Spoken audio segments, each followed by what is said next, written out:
Oh, Rich isn't here tonight. not tonight, yeah. My secretary asked if my mother, when she got to be 100, would get like a one. Okay, folks, we are ready to roll, and I want to welcome all of you this evening to our Albany City Council meeting.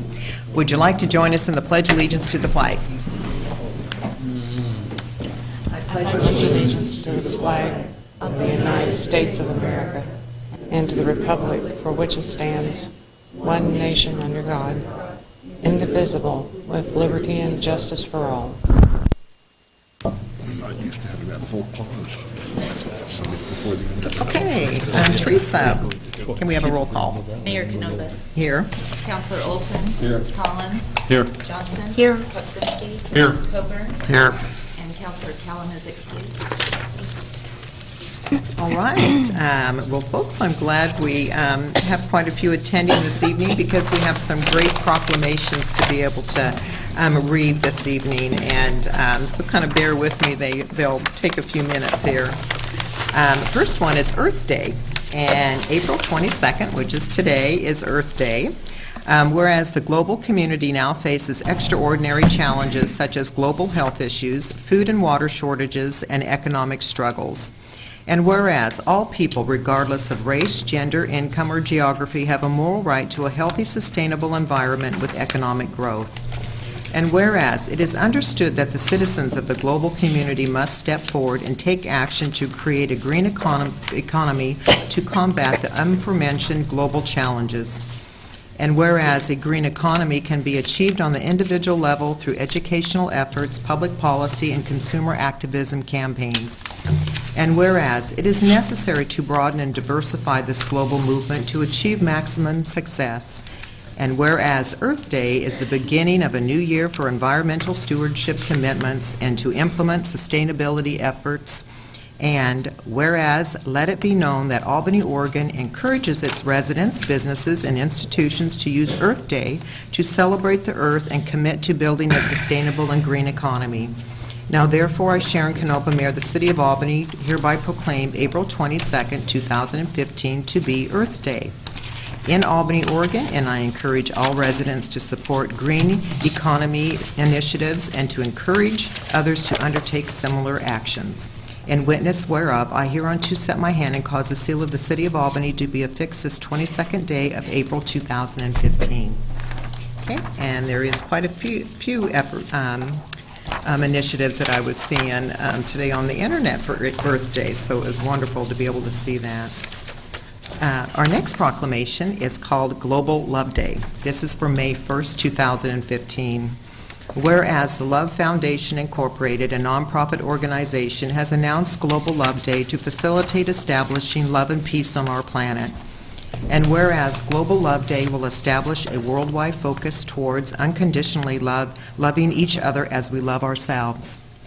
And whereas we are one humanity, all life is interconnected and interdependent, and all share the universal bond of love. And whereas love begins with self-acceptance and forgiveness, with respect and compassion, we embrace diversity, and together we make a difference through love.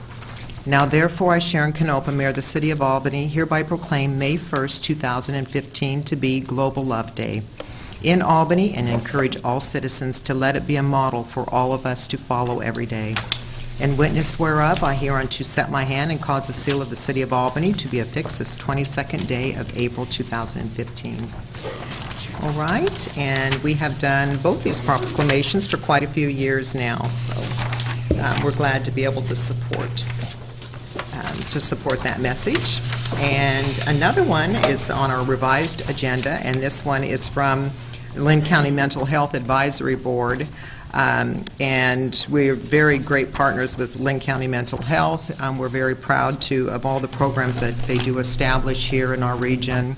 And they have a very many challenging issues that they have to be able to in order to implement their programs. So it's Mental Health Month. This is May 2015. Whereas mental health is essential to everyone's overall health and well-being. And whereas all people experience times of difficulty and stress in their lives, and whereas promotion and prevention are effective ways to reduce the burden of mental health conditions, And whereas there is a strong body of research that support user-friendly tools that all people can access to better handle challenges and protect their health and well-being. And whereas mental health conditions are real and prevalent in our nation. And whereas with effective treatment, those individuals with mental health conditions can recover and lead full, productive lives. And whereas each business, school, government agency, faith-based organization, healthcare provider, veterans group, and community member has a responsibility to promote mental wellness and support prevention efforts. And whereas the Lynn County Mental Health Advisory Board is emphasizing that there is no health without mental health by being involved with public service announcements, health fairs, public speakers, and various trainings regarding mental health issues. Now therefore, I, Sharon Canopa, Mayor of the City of Albany, do hereby proclaim May 2015 as Mental Health Month in Albany, Oregon, and I also call upon the citizens, governmental agencies, public and private institutions, businesses, and schools in Albany to recommit our community to increasing awareness and understanding of mental health, the steps our citizens can take to prevent their mental health, and the need for appropriate and accessible services for all people with mental health conditions. In witness whereof, I have hereunto set my hand and caused the seal of the City of Albany to be affixed this 22nd day of April 2015. Okay, all right. Thank you, folks, for listening to those proclamations. And it's wonderful. We're glad to be able to support the many agencies in our community. Okay, so council, next on your scheduled business first is a public hearing, and this one's on the Oak Street Improvement, Local Improvement District. So I will open the public hearing at 7:20 p.m. and staff report. Thank you, Madam Mayor, Council. This is the final public hearing for the Oak Street LID. And as you may recall, we discussed this 2 weeks ago at your last meeting. The Oak Street LID completed improvements to Oak Street between Pacific and 9th, and also from 9th to Queen. And the project was broken up into two pieces. The assessment methodology was applied different to each of those two pieces.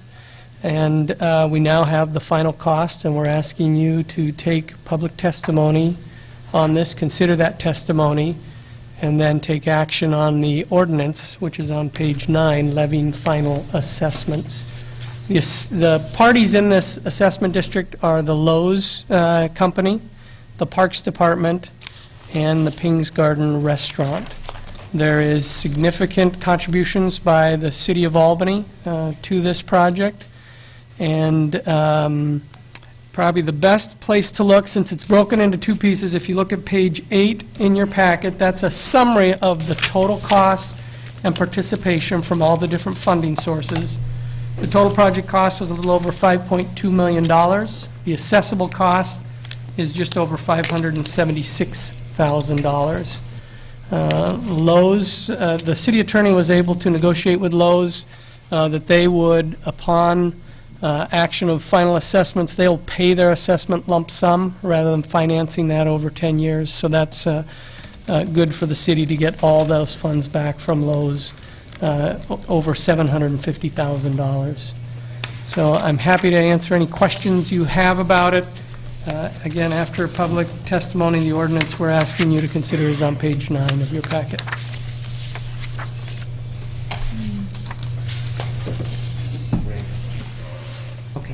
Ray? I like seeing that the settlement funds being used as part of it, and those will be paid back over time to go back into the settlement fund for reuse. So the $750,000 from Lowe's will go back into settlement funds, and as the Parks Department pays off their assessment over 10 years, that will go back into settlement funds. Yes. Okay, any other questions? I Yeah, just Bessie? had one, Mark, it's just a kind of a refresher reminder, since Ping's is the only one that, other than Lowe's, that has an assessment, was that because of a petition waiver? I can't, it's been a long time. Yeah, it ended up being a negotiated assessment that the Lowe's team came in, they worked with Ping's. Okay. And essentially that's what Ping's and Lowe's agreed to, and submitted to the city as a proposed assessment methodology. Okay, I couldn't remember exactly, so thanks. Okay, any other questions? All right. Move for adoption of the ordinance? Oh, we're in a public hearing. That's right. Yeah. Okay, not done yet. So with the public hearing, this is on the Oak Street improvements. There wasn't anyone that signed up, but is there anyone here that wanted to comment on this local improvement district? Okay, not seeing anyone. All right, then with that, I will close the public hearing at 7:25 PM. Looking to read the ordinance? Yes? This is an ordinance to determine the assessments against the properties specifically benefited by street improvements for ST 93 Oak Street improvements, local improvement district, and declaring an emergency. I'll make a motion, the ordinance be read a second time in title only. Second. Okay, all those in favor say aye. Aye. Opposed, same sign. Okay, second reading. An ordinance to determine the assessments against the properties specifically benefited by street improvements for ST 93 Oak Street improvements, local improvement district, and declaring an emergency. Move for adoption of the ordinance. Second? Okay, any discussion? Okay, all those in favor say aye. Opposed, same sign. Okay, motion carried. All Yeah, right. If I could just make a brief comment about this process. You know, it looks, I think, as if, boy, this thing sure went through smoothly and there was no discussion. This process, of course, started several years ago, and there was quite a bit of controversy at the beginning of the process, much like some of the controversy we saw with the beginning of the process of the Crocker Lane LID. But by working through the process, by following the law, by working with the parties to find out how we could make this happen, at the end it came to what I think is a very reasonable solution that all parties are now in agreement on, and that's really the way the system is supposed to work. Thank you. Thank you for stating that. Okay. Next we have is the Community Development Block Grant Annual Plan. And with that, I'll open the public hearing at 7:26 PM. And Ann, would you like to do a report? Yes, thanks, Madam Mayor and Council. I just wanted to go over a few elements that were in your packet. Tonight is a public hearing. There are 3 requirements in the public hearing that we look at community needs citywide that could benefit from community development block grant funds, look at our performance, and then I'll go over our proposed programs for the next year. Citizen participation has been ongoing throughout the year. We've had several meetings in the Sunrise neighborhood area. The Community Development Commission meetings are open to the public. We've had collaboration with staff and members with several of the agencies around town, including Community Services Consortium, Lynn Benton Housing Authority, Lynn Benton Community College, to assess needs and existing programs that we're working through. And there is a 30-day comment period on the action plan. That's a HUD requirement. That will close next week on the 30th. And to date, I have received no comment. There are 3 primary goals of this federal program: decent housing, suitable living environment, and expanded economic opportunities. We have taken those 3 program areas and developed programs and actions to address needs within the city. And I'll just give you a highlight on our performance. There is also a more detailed list for you in here on the dais. We have been running a housing rehabilitation loan program. CSC manages that for us. It's received 2 years of funding. There have been 3 houses that have been rehabilitated. 1 is underway. Another application is in works, and we expect all the funds for those first 2 years to be spent by the end of the year. Regarding our homeless needs, there are a few agencies that receive funding in the first 2 years. Albany Helping Hands received funding for acquiring 2 houses around the corner from the shelter, and we have helped them do that, and that has added 6 total beds, and we have 7 residents that are benefiting from the Life Skills program. And then Jackson Street Youth Shelter has used CDBG funds to acquire their shelter house, and so they hope to open that in May. This is a picture of one of the houses that we helped pay to have rehabilitated, and a program I'll talk about in a little bit is money is going to train young youth in Albany through the Youth Build program at CSC. And these are some of the fellows in that program and the site manager. Part of the suitable living environment, we've looked at blending influences in our low-income areas and focused on 2 projects. Periwinkle Path, you may notice, has had a improvement north of Queen. About a 1,200 lineal foot section was replaced, and that used some 13, 14, and 14, 15 funds. And then a project that is on hold that has funding for the first 2 years and also next year is Sunrise Park, completely redeveloping that. The project grew with community input, which is good, and it's really critical for the neighborhood, but it has wetlands, so we are, the delineation has been done, it's with DSL, and also the removal and fill permit. So we may be coming back to you with a modified action plan for earlier years if we need to shift around projects in the future, but for now, we're moving forward with the current proposal pending some information from DSL. And that is Periwinkle Path. I would encourage you, now that it's nice weather, to get out and enjoy the path. Economic development, we've got a few programs going. Lynn Benton Community College has worked on 2 different programs. Microenterprise training and advising, it's free for low-income Albany residents, and then small business development advising, reduced enrollment and free advising. We've had actually more than 16 businesses go through the program with several jobs created, and then 28 businesses have received advising or enrolled in the small business development program, which includes 11 Latino Spanish-speaking businesses. So those have been really great. Jobs are coming out of this, and we're really helping improve the economy in small ways. And the last program is one that we run. We have a small, very small, up to $8,000 grant program for new businesses that need help with startup costs so that they can help get on their feet and create jobs.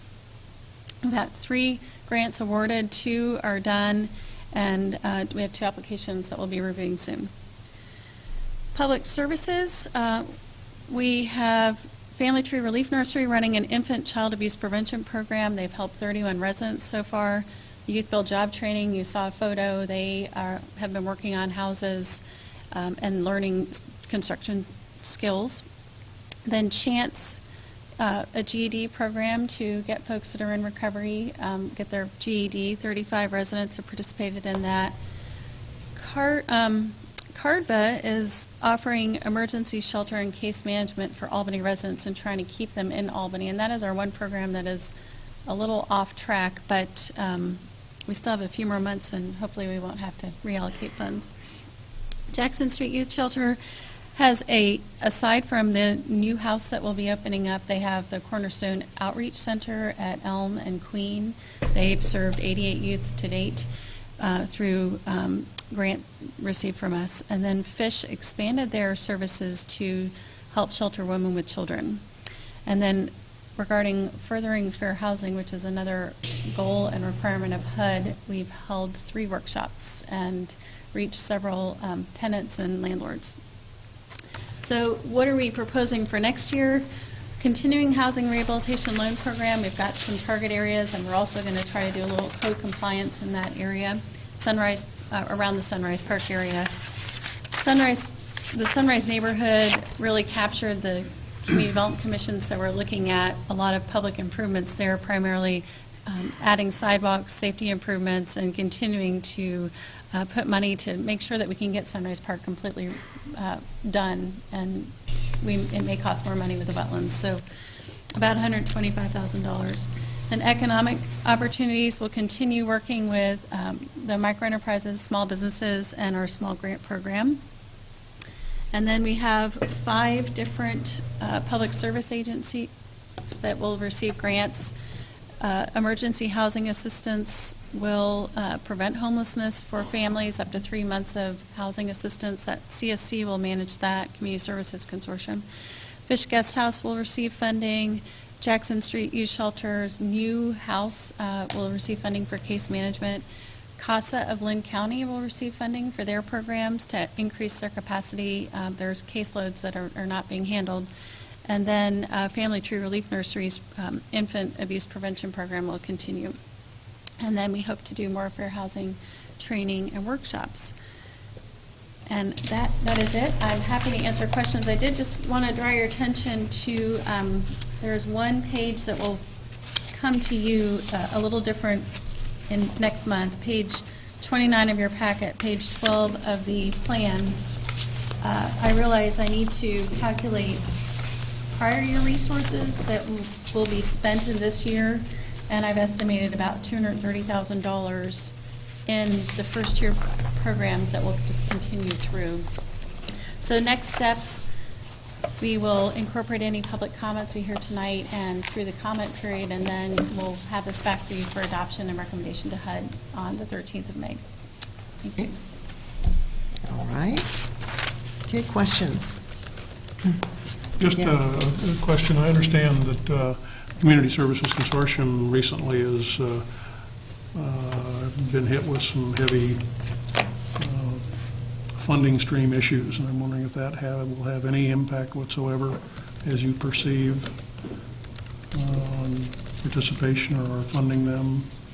Well, there's no match requirement, and the program, I know, pays for a portion of one person's salary that does housing rehabilitation, and that's the one program that will continue with them. And then they accepted the tentative grant award, so we haven't been given any indication that they may not be able to move forward, but I might check on that. Thank you. Okay. All right. Okay. We did have one person that signed up and to be able to comment on this block grant annual plan. And so Andrea Miney with Jackson Street Youth Shelter. And if you can just state your name, spell it for the record, and your address. It's Andrea Myrie. It's A-N-D-R-E-A, and then we're at Jackson Street Youth Shelter.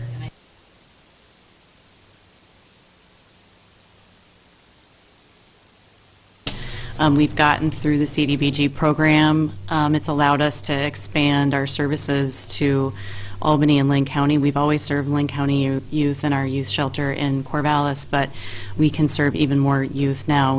Last year we served about 1,000 youth total in both counties, and several hundred of those youth were served in Albany through our Cornerstone Youth Outreach Center, our other outreach programs, and we are very excited to be opening up our youth shelter very, very soon, probably within the next month or so.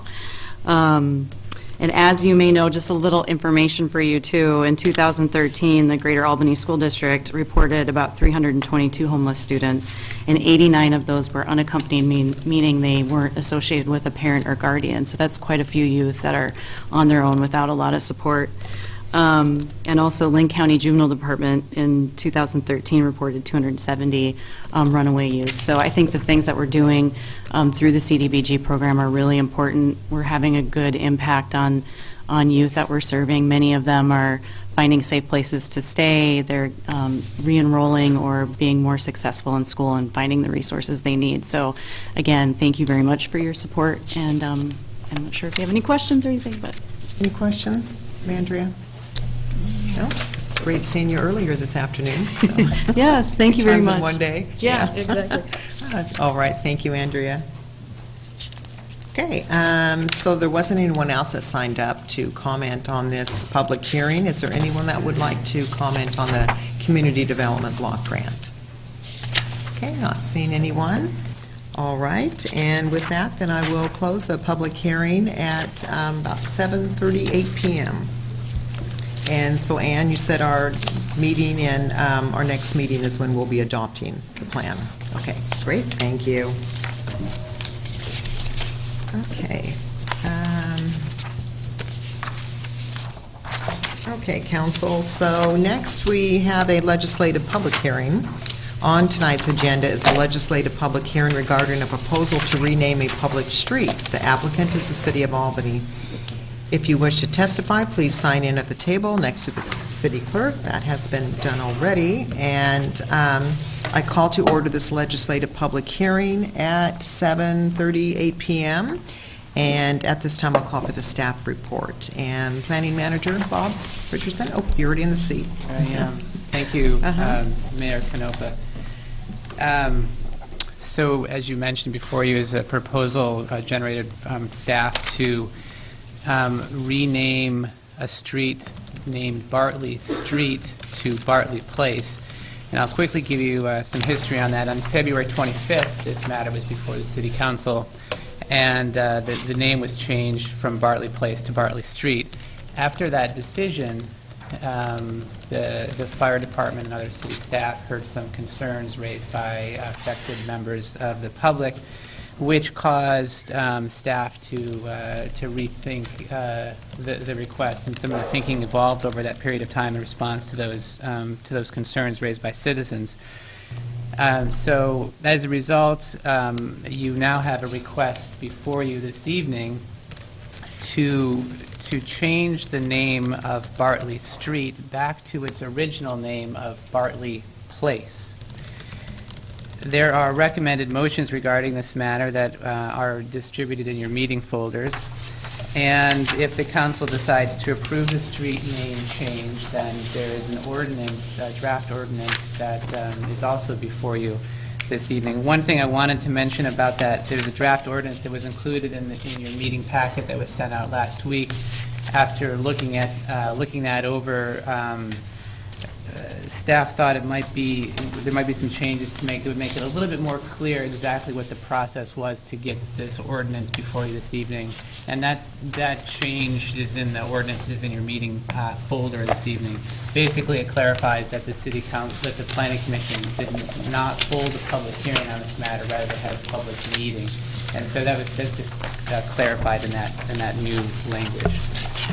With that said, I'll entertain any questions you might have, and also staff from the fire department are here if you have any technical questions about this proposal. Questions? Just a comment, I mentioned it earlier to one of us, to staff. The Bartley Street going back to Bartley Place, 10 years down the road, if the developer wants to develop those lots, then we're going to go through this process to turn it back into, it's going to be Bartley Place all the way up to Wilt?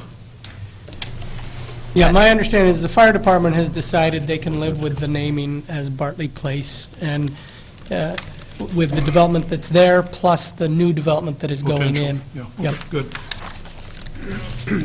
And there was an issue with the numbering, and Mark, I don't know if you're aware of that, but they Yep. got that sorted out as well. Yes, the fire department agreed with the residents to keep the numbering as it is, even though it's not standard for them. Their concern was impacts to response time, but the fire department decided that they were going to be able to work with the numbering, even though it is not standard. And so those people who had their addresses will remain the same with the action tonight. Thank you. Okay, other questions? Okay. If anyone wishes to enter an exhibit into the record as part of your testimony, please briefly describe it and then present it to the city clerk. There was nobody that signed up for this, so does anyone wish to testify on the proposal? Okay. Does any staff member wish to respond to, well, we didn't have testimony, so then with that, I will declare the public hearing closed at 7:42 p.m. And council, do you have any questions, more questions on it, or would you like the city attorney to do the first reading? Yes. Okay. Bob, is the correct ordinance still page 50 on the packet? I'm sorry, what did you Is say? the correct ordinance still page 50 in the packet? Or is there No, something- No, there's a replacement to page 50. And that's included it was included in the folders, I think, that were Okay. distributed to this evening. I don't get a folder. Oh, sorry. That's fine. Excuse me, I don't know, did I hear, was there a motion, or do you need a motion to go one way or the No, other? not to read the, Okay. this is an ordinance declaring a street name change for a public street renamed by ordinance 5848 in Lynn County and declaring an emergency. I'll make a motion the ordinance be read a second time in title only. Second? Okay, all those in favor say aye. Aye. Opposed, same sign. Okay, second reading. An ordinance declaring a street name change for a public street renamed by ordinance number 5848 in Lynn County and declaring an emergency. I'll move for adoption of the ordinance. Second? Okay. Any more questions, discussion? Okay, all those in favor say aye. Aye. Opposed, same sign. Okay, motion carried. So, a legislative decision of the City Council may be appealed to the Land Use Board of Appeals by filing a notice of intent to appeal not later than 21 days after the decision becomes final. Within 5 working days following adoption of an amendment or new land use regulation, the Director shall forward to the Department of Land Conservation and Development a copy of the adopted text and findings and notify the Department of any substantial changes which may have occurred in the proposal since any previous notification to the Department. Okay, all right. Sorry, folks, we have a little legalities we always have to follow there when it comes to any of those land use public hearings. Okay, next now we have the, this would be on the continued public hearing for the Crocker Lane Local Improvement District. So I think that's what most of you here are for. So now we're getting to your agenda item. And Council, this will start on page 52. And Jeff, would you like to lead off the discussion? I would. Thank you, Mayor. Evening, councilors. I wanted to start things off tonight by updating council on what we were able to accomplish since our last meeting on March 11th. Do think it's important we're going to take the 10-15 minutes to go over the details of the current proposal, but an overall summary would be that over the last several weeks, we've been able to develop a funding plan that drastically reduces and in some cases eliminates the proposed assessments. And this is largely due to new significant contributions from Benton County, Miles Bredner, the developer for the MBBH property, which I'll reference numerous times throughout my presentation, and also Hayden Homes. I want to start out by drawing your attention to the memo provided on page 52 of your council packet. The memo references several exhibits that I would like to point to. Exhibit 1 on page 58 is the memo from March 11th with all the background information that we aren't planning on rediscussing tonight. Exhibit 2 on page 78 provides responses to the questions raised at the public hearing on March 11th. This was something that was specifically requested of staff to provide. So we have that as an attachment to the memo. We've also provided copies up at the front table there for the audience if you weren't able to see them in the original memo. I don't plan to read through all the questions that we had and our responses, but I think as we talk about our funding plan tonight, you'll be able to see how some of the questions have shaped where we have ended up with our proposed funding plan. There is one related item that I think is important to call out specifically, and that is that there was some concern expressed about the development impacts on the intersection of Gibson Hill Road and Crocker Lane. In talking with Ron, our transportation analyst, there are currently no safety problems at that intersection, and the proposed developments that are being talked about at this point in time are not going to trigger the need for a signal. However, it's not going to take very much development beyond that, which is already in motion, before some improvements might be needed. And so knowing that, Council has directed staff to consider that intersection in our capital project planning. And so what that means is that staff, through our budgeting discussions that we'll be having in the coming months, will be proposing to conduct an evaluation of the intersection next fiscal year to make sure that safety problems don't develop and that we are well positioned to address future volumes of traffic from proposed developments. So it's not directly related to the LID, but the concern was raised, and we wanted to close the loop on that, especially with the direction that we had received from council based on citizen comment. Back to the exhibits. On page 83 is an updated resolution for your consideration following the staff report and public testimony tonight. Exhibit 4 on page 84 provides copies of citizen comments on the proposed LID that we have received since the last meeting on March 11th. We have Exhibit 5 on page 98. Exhibit 5 provides a table of potential assessments that I'm going to reference numerous times as I talk about the different funding sources. There's also a copy of Exhibit 5 up on the front table for those of you in the audience. And same goes for Exhibit 6, which shows an updated LID boundary. We're gonna put these up on the screen, but we also have copies at the front table. And last but not least, we have Exhibit 7, page 100, which provides an updated financial investigation report.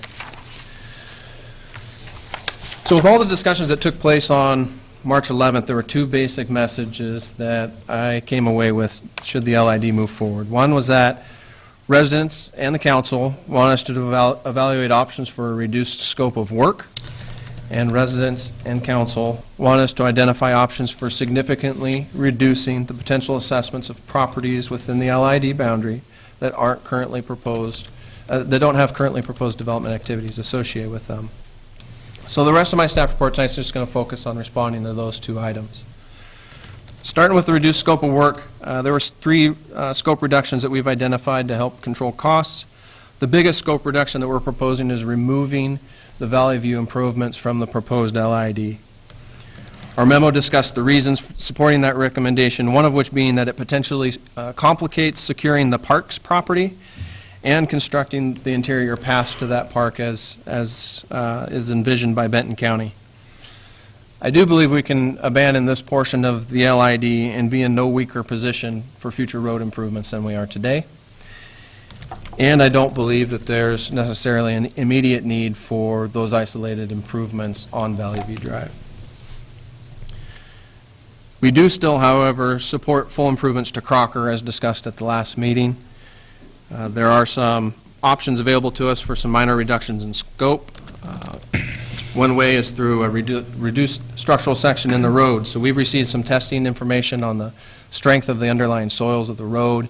It looks like we can essentially use less material without sacrificing long-term performance on the road. So there's some cost savings with that. The other way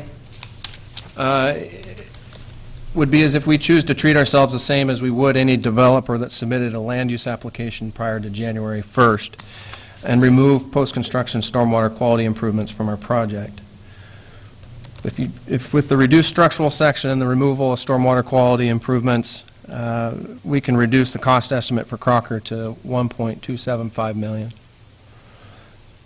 Now, because of the preliminary nature of these improvements, there is significant contingency included, and so what staff is suggesting is that if adequate contingency remains as we move through the design process, that we would go ahead and add back stormwater quality facilities because of their many benefits that we all spent a lot of hours talking about over the last couple of years as we developed our program. But the caveat to all that is that if wetlands exist within our project area, we'll likely be required to construct them anyways. We won't have a choice. So to summarize the scope reductions, we're talking about proposing to eliminate Valley View from the LID, reducing the structural section on Crocker, and then removing stormwater quality facilities if necessary and if allowed.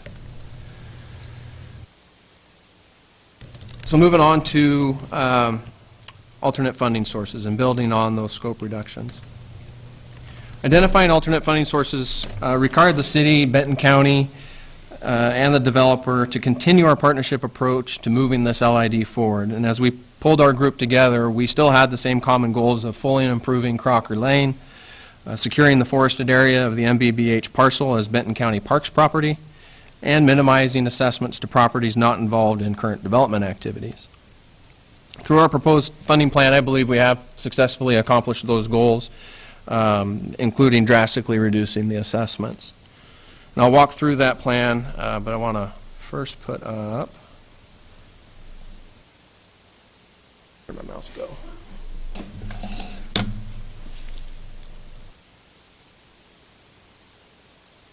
So this is what the newly proposed LID boundary would look like if Valley View Drive were to be omitted. So this is only for Crocker Lane improvements.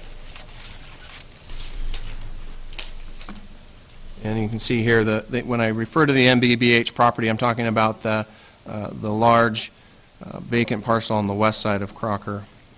It's bordered by Valley View and Crocker. As I talk about funding, I'm going to use Exhibit 5. And this, again, is on page 98 of the council packet, if it's easier for you to look at it there versus the screen, but this way the people at home can see it if we put it up on the screen. All right, so I'm going to be working through this table from left to right. to show how we envision the different contributions being made to the project in order to reduce the assessments. For starters, we kept the same base assessment methodology as described at the last meeting, and we applied it to the updated cost estimate with the reduced scope. And those are the costs that are shown in column A.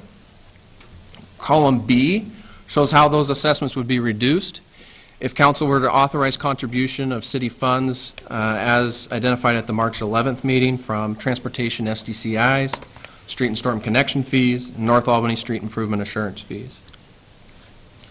Column C is where we start to see the impacts of the new funding sources.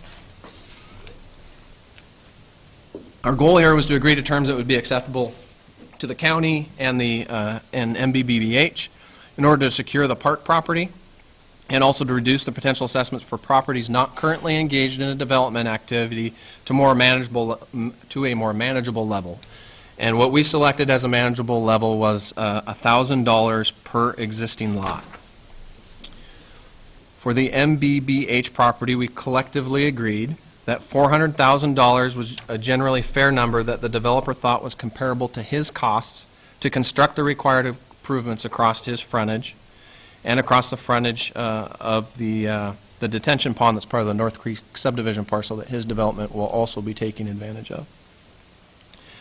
The proposal envisions that this $400,000 amount is fixed regardless of any cost savings or any cost overruns.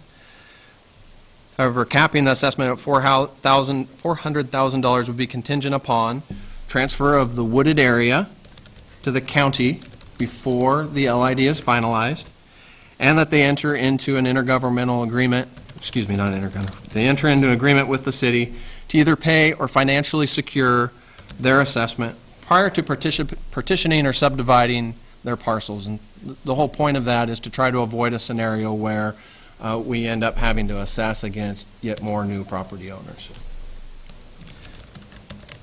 By fixing their assessment, the additional costs need to be covered by either additional contributions or other properties within the LID. And our collective goal was to reduce the assessments, not increase them, so we focused on new funding sources.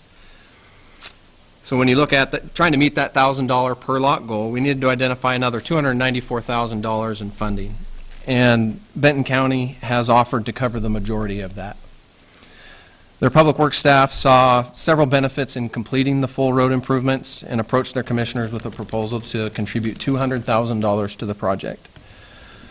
The commissioners agreed with their proposal, which is tied to a jurisdictional transfer over this section of road, as is already envisioned in the IGAs that we already have with them. Our only real challenge there is that their budget cycles are different than ours, and so the city would need to cover these costs in the interim. The county would reimburse us in the 2017-19 biennium. We would secure that reimbursement through a new IGA in the coming months, and there are adequate funds in a reserve line in our TSDCR fund in order to cover that in the short term.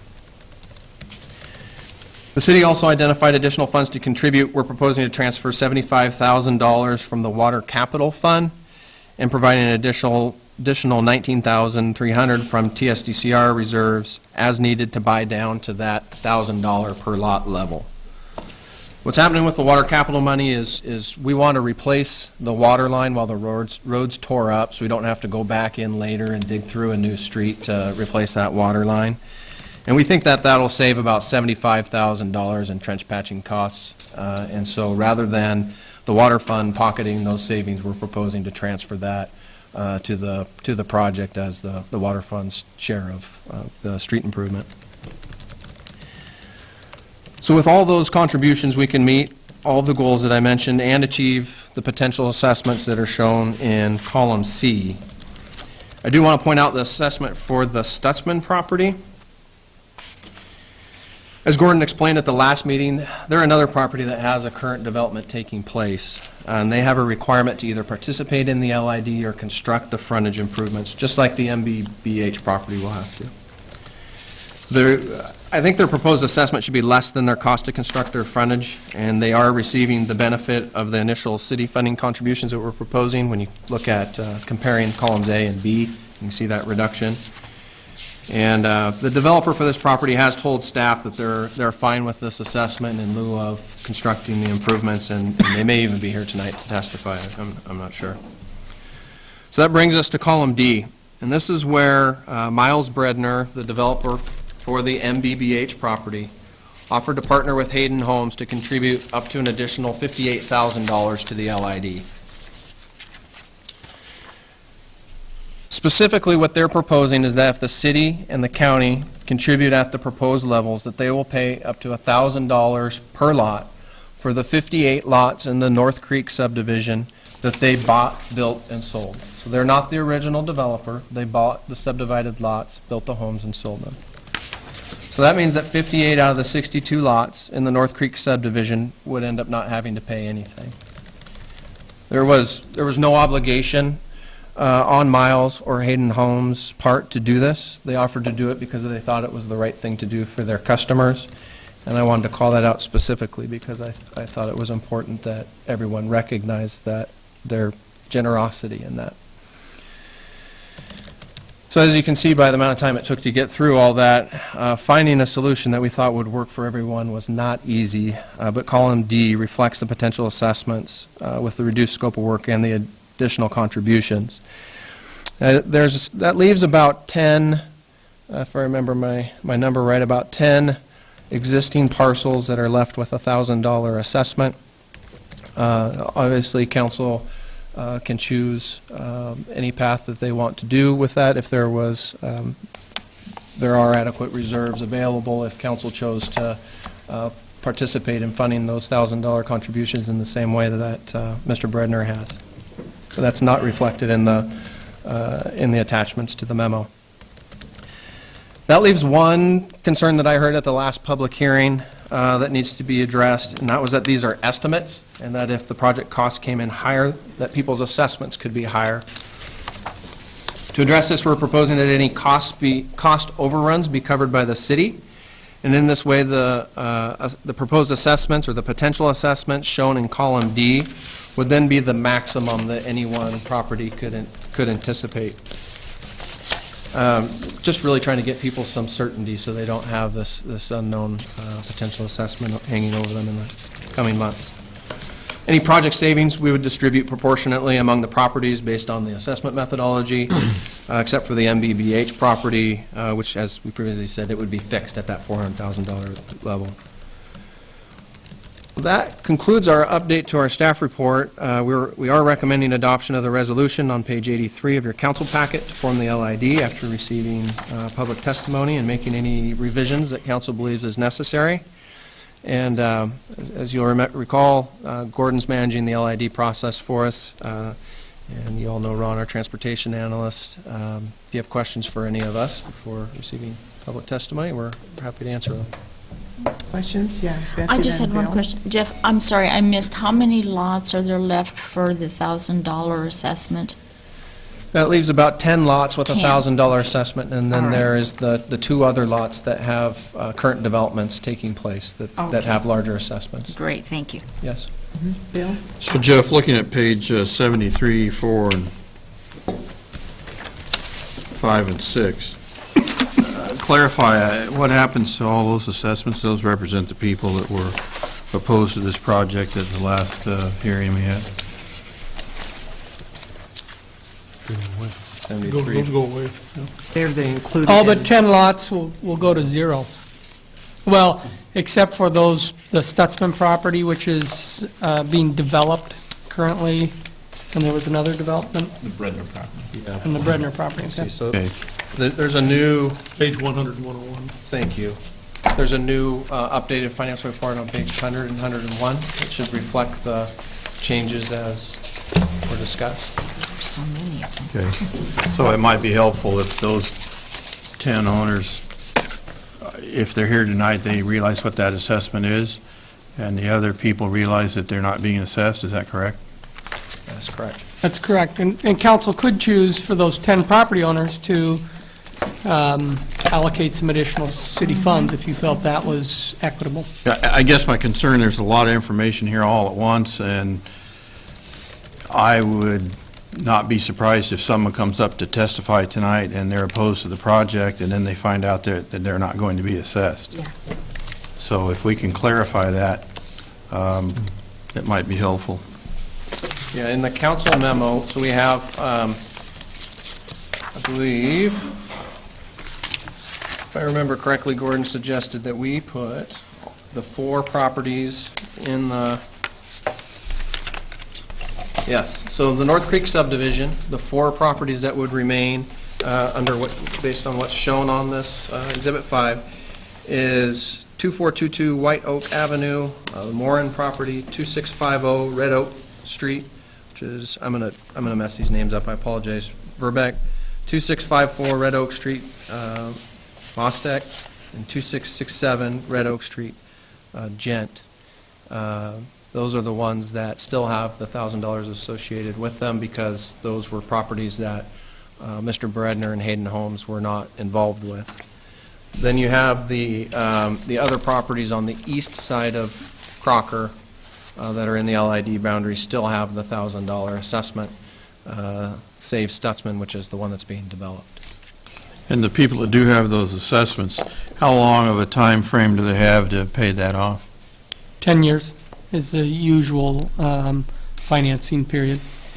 From the time that the assessments are levied. So we would construct the construct the improvement. We would come back just as Mark did for Oak Street. Right. Have a public hearing to levy the assessments. It would be at some point quite a long ways in the future, really. Yeah, a couple of years. And then we would then they would be able to finance those if they so choose and take up to 10 years. And what would the interest rate be? Gordon, do you remember the details on that? Currently 6.5%. Okay. That comes from Finance Department. I just think that's helpful for people that may be assessed. They understand what that is. We heard some testimony, well, this is getting off the question part, so thank you. The 4 lots that you stated, those 1 addresses, so, and that weren't included in the North Creek, are they existing homes or just new homes that were being built, or how long have they been there, those homes? Those homes would have been there the longest because those were there and sold prior to MBBH taking over the remaining properties. So those would be the oldest homes in the subdivision, the first homes developed and sold. So that, were they, the homes a part of the property that sold off all of the property?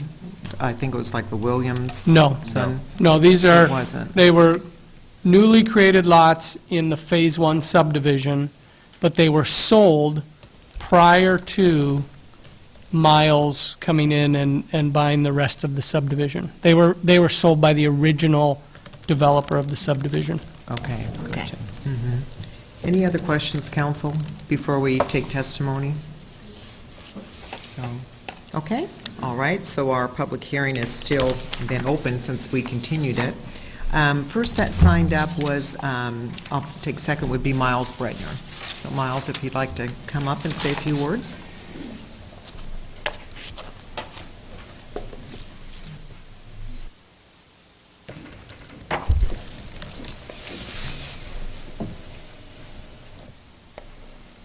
My name is Miles Bredner, M-Y-L-E-S, B-R-E-A-D-N-E-R.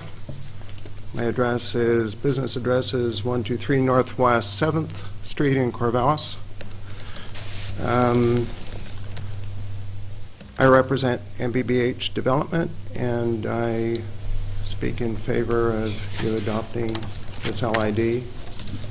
And I need to say that I'm immensely proud of the opportunity to work with city staff and Jeff Blaine, Mark Shepard, Gordon Steffensmeyer, Ron Irish, and city attorney. This is truly the way development should work, where everybody gives something and it's all fair. And I'm very happy that with this process, that land that was intended to go to Benton County will go to Benton County, and the North Albany Park will be developed. And I must also say that Hayden Homes were very concerned that they sold homes to people that were potentially going to face this financial impact. And they were Hayden's customers, and Hayden is my customer, and collectively, we cared about what happened to them. So I'm happy that that assessment will be eliminated. And I want to thank city staff for really doing a lot of hard work on this, and I hope this comes together. Thanks. Well, Miles, we want to thank you for stepping up to the plate to be able to help come up with a resolution on this. So, you know, it's kind of an unfortunate, you know, process that we, you know, when we form an LID, it's kind of like, what's the worst case scenario out there, and what are we faced with?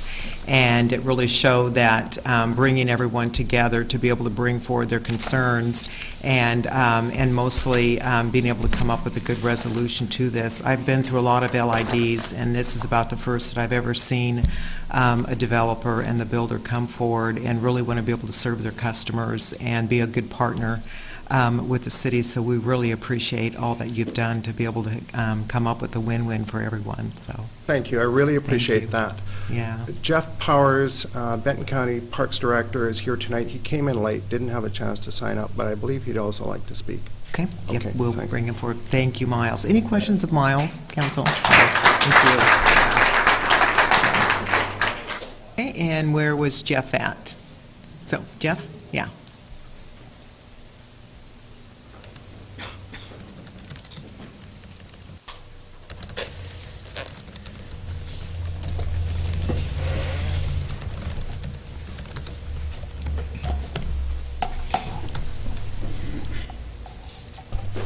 Jeff Powers, Benton County Natural Areas Parks Director, JEFFPOWERS.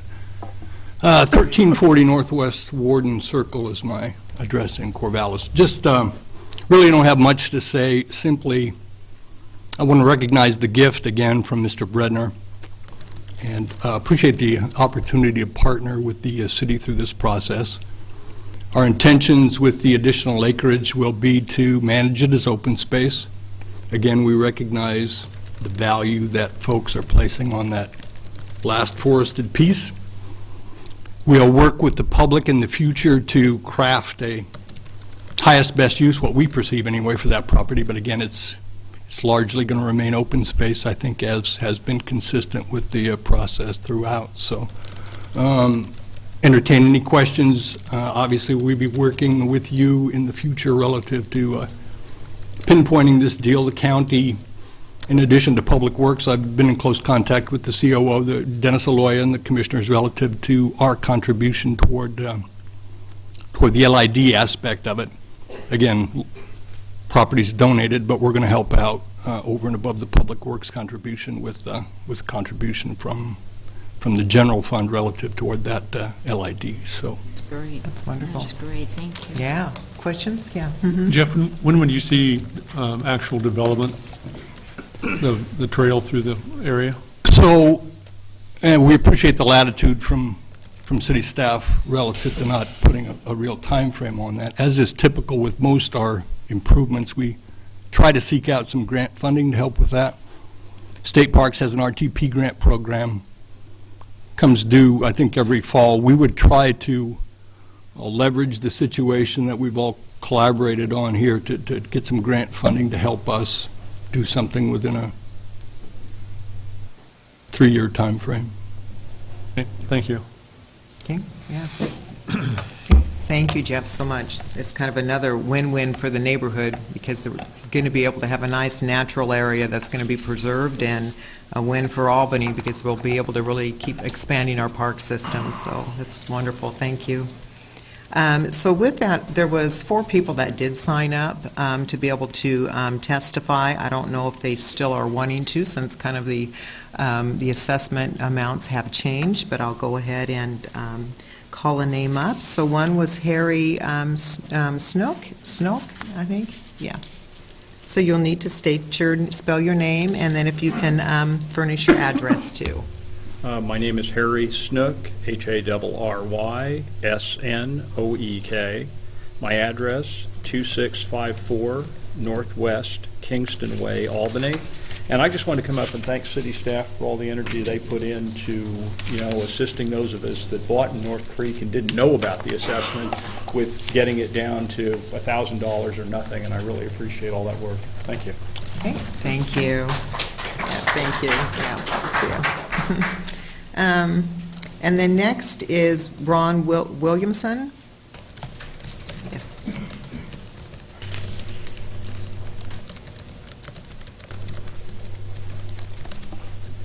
Thank you for the opportunity to speak tonight.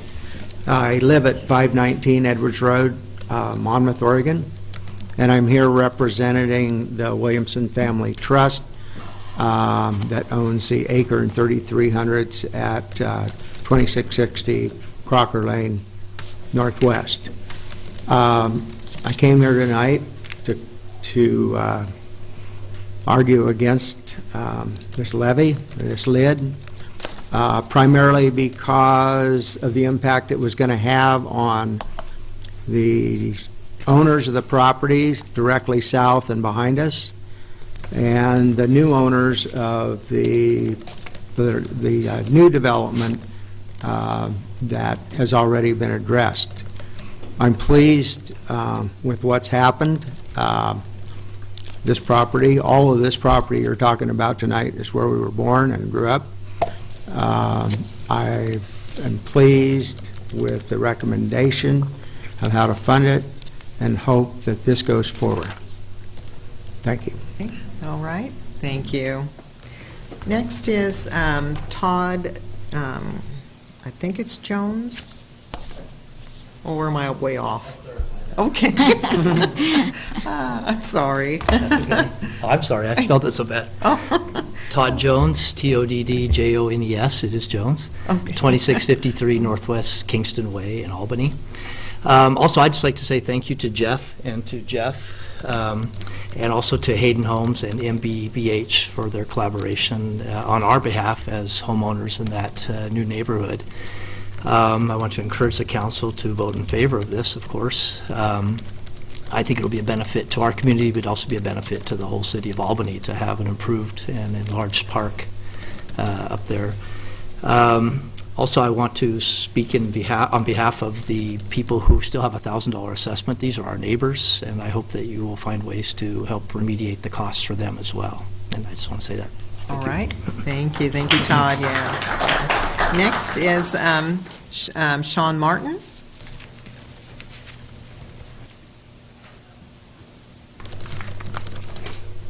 Hi, thanks for letting me speak. My name is Sean Martin, S-E-A-N, M-A-R-T-I-N. I live at 1960 Crocker Lane Northwest. I came originally in, honestly, vehement opposition to the assessment that I read about a few weeks ago, and I would like to thank the developer and city staff for all the hard work that you guys have done in reducing the assessment.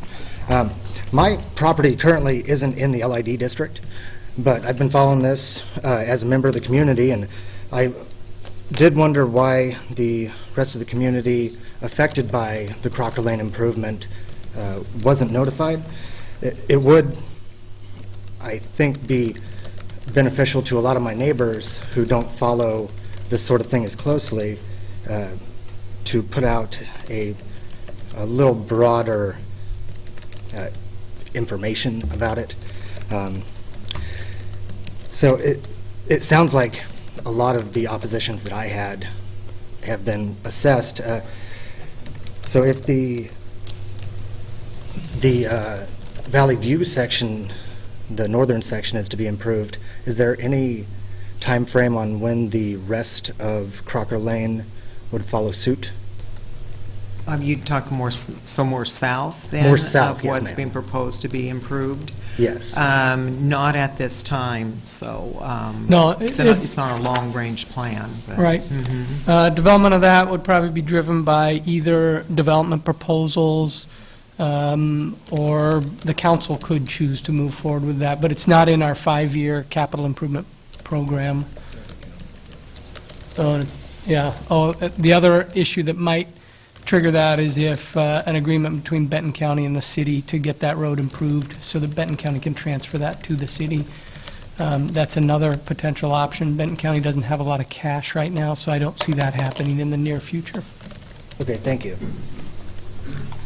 There probably will be someday, though, improvements needed at Crocker and Gibson Hill, too. I could see that being addressed, so. But we usually, when certain improvements that we, take on is kind of more warranted by traffic counts and safety issues, things like that. Yeah. And a continued improvement down towards Crocker, or towards Gibson Hill, that probably would fall under a new LID? Probably not. A lot of those properties are Already developed. yeah, they're already developed that border it, and some of it are even Crocker's in the backyard also. So it'd be hard to say.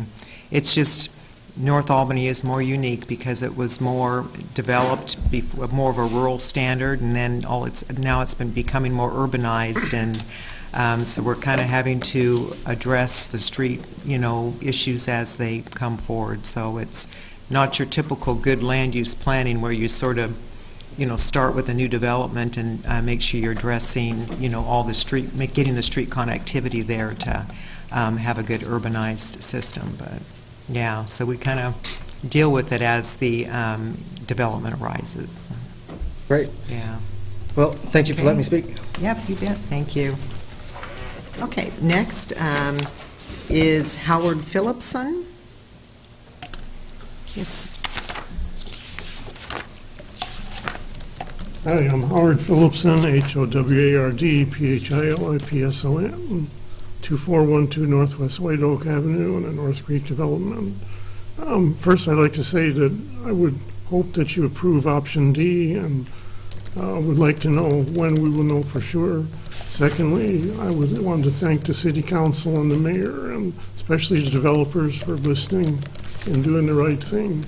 And I would hope that because of the other 4 homes in North Creek really had no idea this whole thing was going on because they weren't part of Hayden Homes, that the city could also find a way to give them a zero payment on this development. But I want to thank everyone involved. Okay. Yeah, thank you. And the council will be most likely making a decision when we close the public hearing, so. Okay, that's it that I had that was signed up. Was anyone else that wanted to comment? Yes.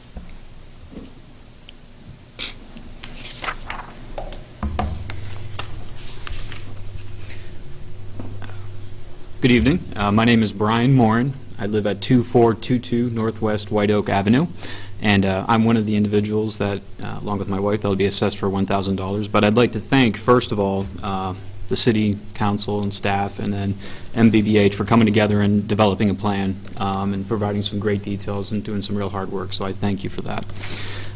So definitely I'm in support of option D, and I think Howard already asked this question, but so this resolution on page 57, if approved here, that's just for the formation of the LID. I'm kind of showing some of my ignorance. So you still, once it's formed, the LID, do you make a decision right at that resolution that we're going to choose Delta, or how does that work? So it'll end up, the council will be making a motion supporting that D. Now, however, it's kind of unknown of what the overall construction costs are going to be. We could end up visiting it, but the assessments aren't final until the project is actually completed, which could take a couple years before it's ever finalized. But and so usually once the council makes a decision over a certain amount, and it's pretty much the same on that. I've never seen it going up. I've seen it go down, but not up, but yeah. Sure, okay. And then is there some kind of guarantee that we'll have that we won't be assessed over $1,000 for the 10 properties that we have remaining at 1,000? Yes. Yeah, so that's in the proposal. That will be in the, okay. Yeah. Excellent. Okay, well, thank you. And then also, too, if you can find some money for the people that have $1,000 left, I'd appreciate it. Thank you. Thank you, yeah. So, okay, is there anyone else that would like to comment?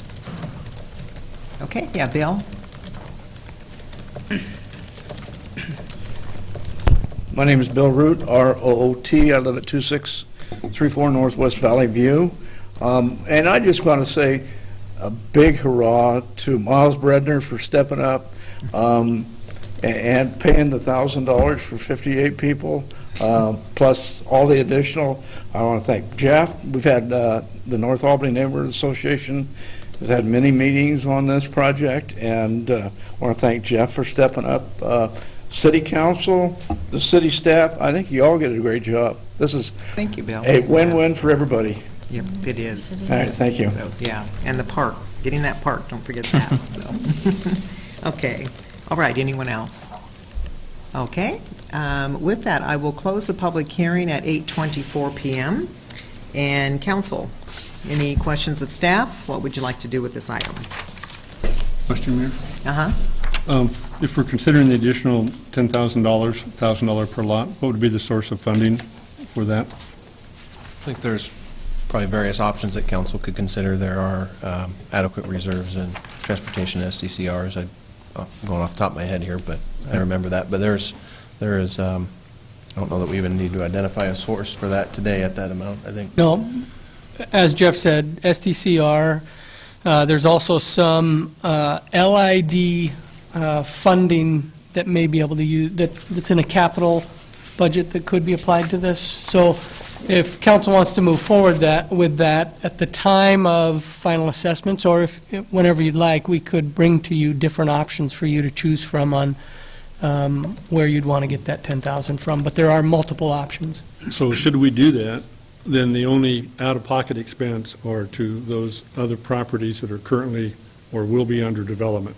So they're acting as their own developer, they're going to be making additional money, selling additional lots, and they understand that burden. Correct. Correct. Yeah.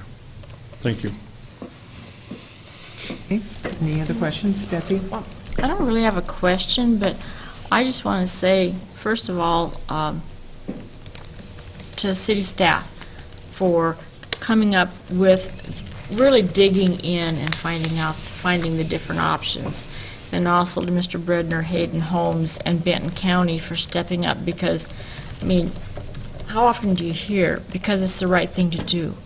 You know, it's just so nice to hear it for a change. It just doesn't happen that often, and I think that it's just shows that we can all work together, but I really expected this to be quite a night tonight, but I was so, because we didn't find out really until you guys did that this was going to happen, and it was just a very pleasant surprise, and I'm hoping that the council can find the money too, because if we can keep you from having to pay and we can help you out, I think it's the greatest thing. So just thanks everyone. And Jeff and Mark, I mean, Mark, what a way to go out, you know? And Gordon, yes, you know? That's a great way, and I just want to show my appreciation. Thanks. So we're losing Mark to Corvallis. He's Corvallis' new city manager, so Albany trained him in quite well for the last 22 years, and Corvallis has picked him up. So it's kind of kudos to Mark. But we will greatly miss him. So and Mark, just make sure that you keep with commissioners that they keep this $200,000 in mind, that they don't go spending it somewhere else. My best. I know, yeah, I know, it's gonna be hard, we're gonna miss them deeply, so, Ray? I'd just like to echo what everybody said so far, but one other thing, and this was one of the more fun packets to read. As counselors, we get our hard copies of everything on Friday, and it's our reading material for the weekend. Sometimes it's more scintillating than others, but this one, I kept reading this page after page, and I think, this just keeps getting better. I mean, how can they keep, every page just kept getting better and better and better. I said, whoa, this is going to be good. So, yes, thank you for everybody involved in making it happen. Yes. Okay. What would you like to do, this item? I would move adoption of the resolution on page 57, which would implement column D, and request staff to include additional funding to cover the $1,000 for those 10 lots. I'll second that. Okay, there's been a motion and there's a second. And any discussion? And maybe clarify for the audience of which 10 lots that would end up being. Could you put that other screen back up. So who will end up being assessed? Actually assessed, is it just Stutzman? Is that a part of the motion? Yes, Stutzman and MBBH. And so everyone else's would be zero assessment? That's correct. MBBH here at the top would have this fixed assessment of $400,000, and then Stutzman with these 4 lots would have a maximum assessment of $16,220. The rest would have an assessment of 0. Okay, great. Point out, though, up above, the very first line in column D is, the city is contributing $426,220 plus the additional $10,000 to this project out of our systems development charges, which you folks all paid with the building permits on your homes. So, Citywide. Citywide. Yeah, citywide paid for it, into that pot. Okay. All right, there's a motion in front of us, and all those in favor say aye. Aye. Opposed, same sign. Okay, motion carried. All Mayor? right. That's Yep. yay. Yeah. Thank you, guys. Just like to comment to those folks that are in the proposed LID, not everybody that was here at our first meeting is here tonight, so not everybody was mailed, or I'm not sure anybody was mailed copies of the staff report, but please share with your neighbors the result of tonight, that, instead of looking at $9,000, most of them are coming down to 0, and that's through city participation and the great effort with the developer in Benton County. Yes. All right, thank you, folks. Yeah, thank you. Amen. So, okay, with that, actually, we will take a recess for 5 minutes. Be afraid to Thank you, thank you, thank you. What was that? You don't have to be afraid to go to the hallway.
But you know what, It's such a rarity. I think LIDs are a dying First page was in there, she says, I've never, anybody applaud for There's things like this. So we're going to And we always were like, Hey, no problem. I told Steve, no problem. We won't have them at times. And they might, that might just help. okay, we got everyone back? Go faster now. Yeah. All right. Okay, we will get back to business here, and first is business from the public. Anyone here that'd like to bring an item? Dirk, I was wondering why you were here this evening. Kept thinking, well, is he with the LID, or you're with the lone person for business from the public? But You guys haven't seen you in a you're not while. going to get off easy tonight. Okay, my name is Dirk Olson, and I reside at 1037 North Albany Road. I'm involved with, I don't know what they call it, the Friends of Thornton Lake or whatever, and they periodically have a meeting. And a couple weeks ago, it's sponsored through the Benton County Soil and Water Conservation District. And it was in this room. And it was discussed about the North Albany Road project. And I've gotten updates on it, but I haven't been real involved in looking things over. But at that meeting, it was made aware that the storm water system is going to drain directly into the lake from that project. I believe they're talking about, Mark might help, a mechanical device or something installed, but there was no bioswells or anything like that. Am I correct? No, that's not entirely correct. We do have stormwater quality facilities in the form of planters, much like you see out on on Broad Alban, that'll filter the stormwater.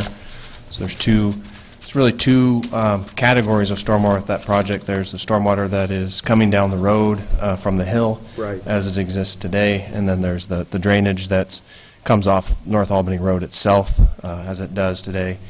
What will end up happening with the project is we'll be able to treat the water that is coming off of the road that we're building, but there's not enough area to treat all of the water that's coming down off the hill.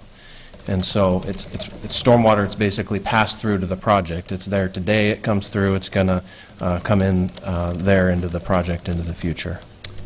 Okay, my concern is that it will not be treated adequately. And it seems like it's going to drain pretty much directly into the lake, whereas now there's a series of ditches and things where it can kind of leach in and work its way down and clean out quite a few of the pollutants. And what bothers me and other folks in that room that day was, I've got a big packet here from past history with North Albany, or Thornton Lake Estates, and there was a very elaborate bioswell that was mandated for that project. Of course, the project never went through. But what goes through my mind is why don't we have that with this project? The city required it before, and now it's like, the city's not doing it. So we are treating the water that's running off the roadway. In order to treat all the water that's coming off the hill, we would have to buy a significant amount of property, probably remove a significant number of trees. Really, a more efficient way to deal with that is to go back up into the drainage basin and treat it closer to the origin, so back up into the neighborhoods. And as the city moves forward with stormwater requirements, and if we identify funding, those are projects we can do. We can go in and retrofit neighborhoods and be able to do that treatment. But generally, that sort of treatment is most cost-effective and most effective in getting the pollutants out, doing it up near the source in smaller improvements rather than a large regional type improvement. Jeff, you have anything you want to add? Just, I think it's also beneficial to point out that with the permits that we were required to obtain in order to construct the road, it has requirements to treat the stormwater, and we are satisfying all those requirements. There was discussion there that there's been the property purchase from the church and where the new road is going through, And there was discussion at that meeting as why there couldn't be a bioswale constructed there. We bought enough property from the church for the right-of-way of the road. We didn't buy additional property for additional treatment. So the property we purchased from the church is being used for the road improvements. Okay, well, my suggestion would be that you, as this project goes, now would be the opportune time to construct something there, and maybe negotiations with the church or something. But, you know, the city's attitude towards the Thornton Lakes has changed 180 degrees.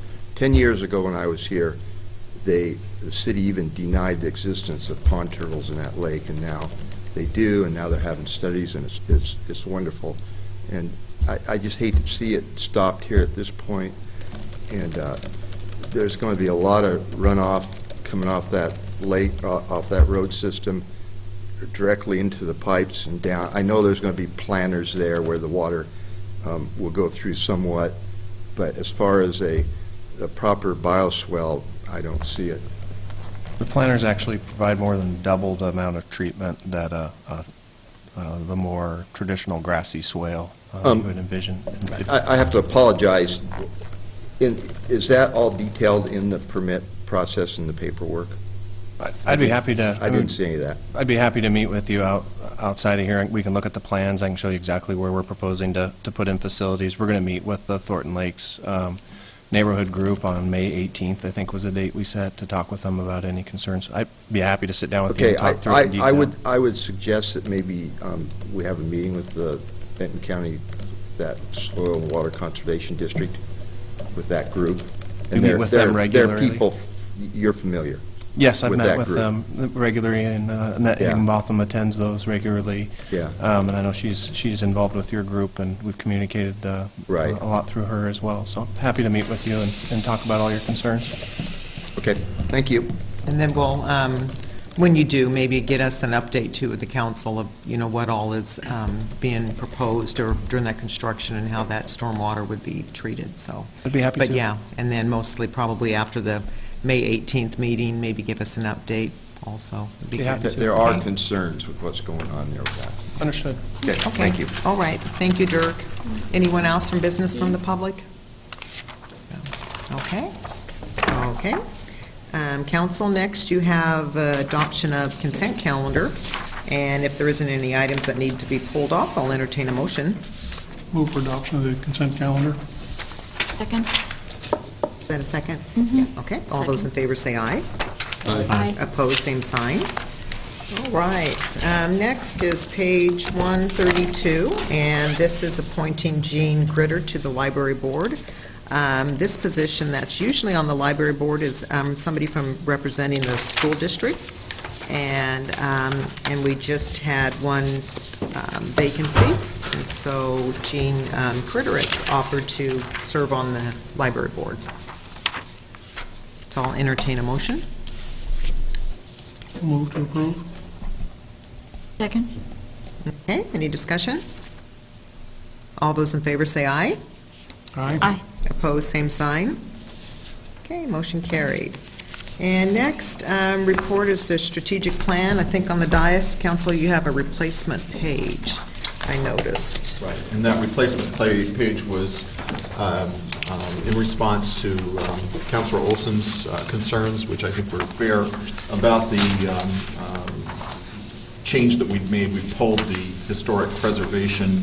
We didn't pull the goal, we pulled one of the objectives. And what we've done is replaced it and I think beefed it up a little bit, Dick, in the sense that in the past, we've just said that we would seek the State Historic Preservation Grant, which was kind of, I mean, that was fine, but we always seek it and we always get it. So now we've changed the wording to say that we want to increase it, and that we're trying to take advantage of some of the programs that the mayor has been working to get passed at the legislature. So, thank you, I appreciate that. Well, thank you for bringing it up. I mean, really, you know, that's one of the things with the strategic plan every year is that we try and make sure that we're consistent with the direction the council wants us to go in terms of the priorities. And it's important to us because when we go to put the budget together and do projects, this is what we're looking for. And of course, every time you get a memo from us on a council agenda item, it will reflect what we're trying to do with, in the strategic plan. So if we're missing something, if there's a council priority that doesn't appear in that plan, it's not fatal, but it just makes it, I think, easier for the public to understand why we're doing what we're doing. It's becoming somewhat historic myself. I appreciate it. Okay, so council, would you like to adopt then the strategic plan? To adopt. Second. Okay, any discussion? All those in favor say aye. Aye. Opposed, same sign. Okay. Next item is the Third Avenue Bridge Rehabilitation Funding. That's on page 159, and Mark or Jeff? So this is an odd request of council. Yes, I'd say We're so. requesting that you do not accept approximately $3 million from ODOT for rehabilitation of the Third Avenue Bridge. And I've tried to outline the reasons here. We started this process and brought something to you back in 2013. Essentially, that's when we were notified that that bridge was eligible for funding, and we asked that you allow us to move forward with ODOT as we looked at that bridge. That bought us some time to look at what the issues were with the bridge, and the more we looked into that and what was driving the funding on that bridge, the less we're convinced that it's an immediate need. And the issue that was driving it was a scour concern on one of the support piles that bent on the bridge. And as we investigated what was driving that, it really doesn't appear to be an immediate problem. The inspections that are done every 2 years and underwater inspections that are done every 4 years have shown not a significant change or undermining over in the last probably 7 or 8 years. That's one issue where we said, we're not sure this is a problem yet. Secondly, as we learned ODOT's required analysis method for scour, they have to assume that there's a 500-year flood event on the Calapooya River. Now, in most circumstances, if the Calapooya River is flooding at a 500-year event, the Willamette River is also going to be flooding at a 500-year event. This bridge is located really close to the Willamette River, and you'd have backwater from the Willamette, and you wouldn't have very high velocities. Well, ODOT's required to analyze it as if the Willamette's flowing free and the Calapooya is just running at this 500-year flood, so at these really high velocities. Not likely it's going to happen. And then the third issue is this structural support that has the scour concern was actually constructed prior to the bridge as an essentially an outfall for the canal. The as-built, as we looked at it for the bridge construction, don't clearly show that it's providing structural support to the bridge. And without going through some costly and significant destructive testing, it's going to be hard for us to determine if there really is an issue. The other thing that plays into this is every 2 years, bridges are analyzed for potential funding. If this is identified, if the scour speeds up or something else happens where we say this is a major issue, it will be ranked very highly on the scoring sheet and likely be eligible for funding in a future funding cycle. So in 2 years, we'll be able to go through and apply again if that's an issue.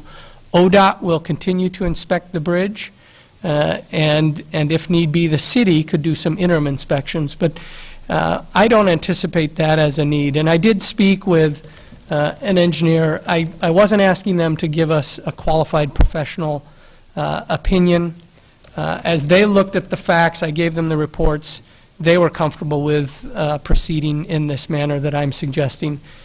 What this will do, it will free up $3 million for some other bridge in our region, and there's plenty of issues. And the city would have to participate at about $300,000 in order to move this project forward.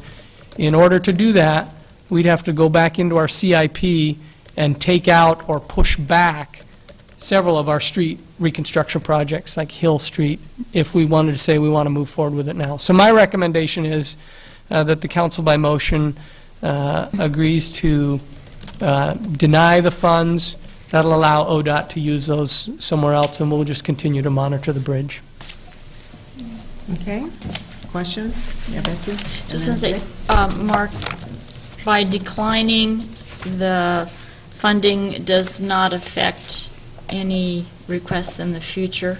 Sometimes it does. Well, I don't, the way these bridges get on the funding list, it's by scoring, and so Okay. if the scour is as bad, it becomes an issue, it will score high, and they have a technical team that goes through and looks at all the different issues. So I guess I couldn't say someone might not remember this, but generally it's supposed to be done independent of anything that's Great, thank you. gone on before.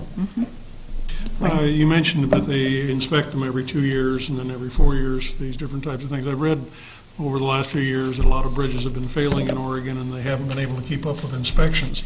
This is a different kind of an inspection that they are able to keep up on a timely basis. That is correct. They have a funded inspection program that every 2 years, they're coming out and inspecting all our bridges. Okay, yeah, Dick? Do we have any idea when the scouring occurs? Apparently there has been some. Generally, it would be at higher volume flows. That's when the velocity increases in the river. But the Willamette isn't up at that point?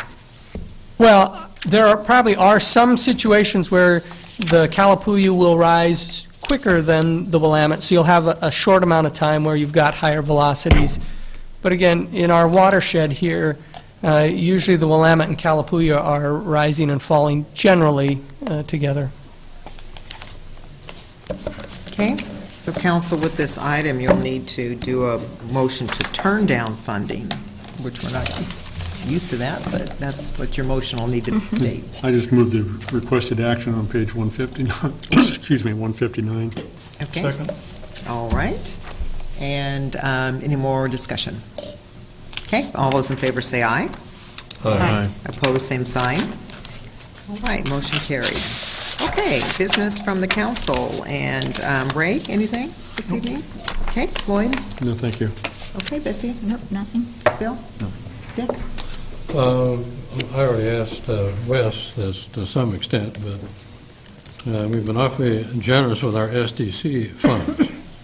And we noticed that on the Oak Street cut-through, that we okayed the final okay. And here we are again tonight. And I asked him, are we going to be able to be that generous with everybody that comes to us saying that they don't want to pay what we think we might want them to pay? Are we going to have an SDC fund that we can do that? I'll take the first crack and say, Dick, that to some extent it does depend on the pace of development. As we get new development that comes in, they pay more SDCs, the fund replenishes itself to some degree. More streets, too. Exactly, yeah. It can certainly, it leads to greater demand, you're right. I mean, that's generally true with our finance system in general, is that growth gives us more money, which helps us in the short term, but it also creates greater demand, which hurts us in the long term. And so it's kind of a, you're always like on a treadmill trying to stay up. And I think the good news about this is that I'm not aware of too many more LIDs where we have petitions of waivers of remonstrance out there. There's other petition and waivers out there. There's none on the radar screen as would be coming back in the manner that this did. Right, and I think there's I know at least my opinion, and I think this is shared by most, is that this is not a good way to try and fund street improvements. You're talking LID. Yeah, LIDs with these ancient waivers of remonstrance on them where, one person signs the agreement, but the person who has to pay off on it is years down the road. So are we going to be able to pay off everything with SDCs? There are adequate funds to cover what certainly what projects. Well, of course, bearing in mind that SDCs are one component of the monies that we use to improve streets.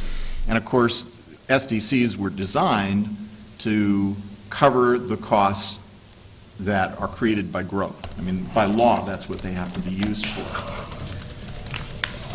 So yeah, are we getting enough? I mean, I think the short answer is probably not. I mean, we also, and of course, to help maintain our street system, we receive gas tax money. Are we getting enough of that? Probably not, to maintain it to everybody's satisfaction. You know, we have in the past, we've used bond measures to help fund the cost of improvements. Marion Street and I think other streets in the city were also improved in that way. So there are a lot of Marion different... was an LID. Yeah, there are a lot of different funding mechanisms that are available to the council. There's just no easy ones. And council could, if you remember with the SDCs, and we have a long list of eligible projects. And if the council wanted to fund all those projects through your SDCs, your SDC per single-family home would be in excess of $10,000 per. And council could make the choice that we want to ratchet up those projects that we fund. So you have an eligible list, and council said, we're going to, because we don't want our SDCs to be so high, we're going to make that list smaller to what we call our funded list. Council could choose to increase that funded list and increase your SDCs and give you more options to participate in those projects that are on the list. And remind us again what our SDCs presently are. I was afraid you were going to ask that. Okay. I should know myself, but... I don't recall. We are in this June, you'll get the last, if you remember, we're on this ramp, where we're not only increasing it per ENR index, we were ramping it up to the funded list. And this June, you'll get the last request for that ramp, and we can get back to you with what the current SDC is per. And does a $150,000 house pay the same as a $500,000 house?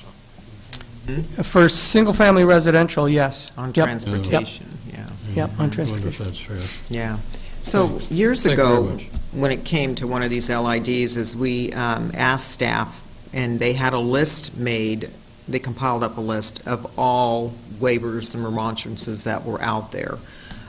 So I don't know if maybe somebody still has that in their computer of that list. Maybe it can be updated. It's no big rush. Should be just maybe someday nice for the council to kind of see what could be out on the horizon someday, you know, for an LID that could come to us. So just would be nice to know if we've whittled that list down or not. Or We if have the keeps list, we growing. have it on a map also. So- Okay, okay, that'd be great, yeah. No big rush so far. Okay, anything else, Dick? No. Okay. What I just had, I did find out that Senate Bill 629, which was the Oregon Right to Rest Act, is totally gone, so it's not moving forward. House Bill 3420 that I told you about on Monday, that was the Housing First program. I noticed from that committee it did pass, so it's going to Ways and Means. Just before our meeting, I just had got online and found that it passed, so I apologize for not having the time to look at it before to pull off the amendment that passed, because then it would have been nice to bring it to you to, you know, make a decision if you wanted to support or oppose it. Yeah. Yeah, and I believe, I had received a call yesterday from the lobbyist for the city of Eugene. Yeah. They are supporting the bill, and we're unhappy that we had not been consulted, that we were one of the, quote, pilot areas. And they, of course, see this as a benefit for both communities. That's the idea behind it.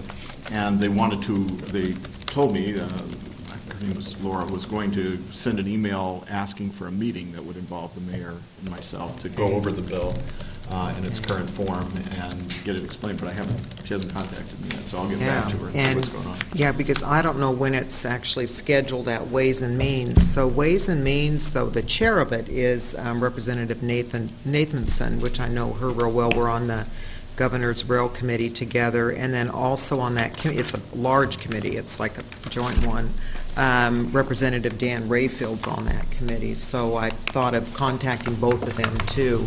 So hopefully, maybe if we can meet with her, and then whatever comes up for, say, a suggested amendment, then we can touch base with those legislators and get them to pass that. The key issues, and I think you had talked about them, are, one, how much money they're planning to direct to the program, and what and it's really, my understanding is that it's not really directed at the city so much as it is our housing agencies in the city. Right, right. So that's it on those House bills. The only other thing I'd like to kind of remind the council is if you can kind of look on through the summertime coming up, if you're going to be on vacation, missing certain council dates, if you can let Marilyn know so she can kind of keep a list of who's all going to be gone for which meetings coming up, since our busy summertime is going to be coming up with a lot of vacations. So, but okay, anything else? And Wes?